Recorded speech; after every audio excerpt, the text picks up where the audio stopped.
Welcome to the Slop Farm. Enjoy the video. You start by confirming card type and host compatibility. This prevents format conflicts. Once you verify SD, SDHC, or SDXC, inspect the slot and card contacts for dust and fingerprints. Clean with dry air. Gently align the card with the reader icon or label as shown and push straight in until a soft click. Do not force. Make sure the reader is connected to the computer or phone before proceeding, because detection happens immediately after insertion. Once the card is seated, connect the reader via USB-C, micro USB, or USB-A. Choose the most direct port to reduce power issues. On your computer or phone, open the file manager and give the system a few seconds to mount and index files.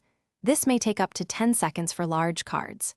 If the card was formatted by a camera or uses encryption, make sure to use the camera app Media Transfer Protocol or the specific decryption app so files appear correctly and transfers run smoothly. You now transfer files. Drag, copy, or use a transfer utility. Monitor progress and never remove the card during writes because that risks corruption.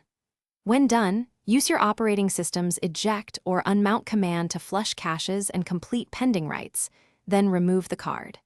If the reader fails to show the card, reseat it and try another port or cable. If still unreadable, run a disk utility to check file system errors, or test the card in a camera to isolate reader versus card problems. Thanks for watching. Consider subscribing if we helped you today.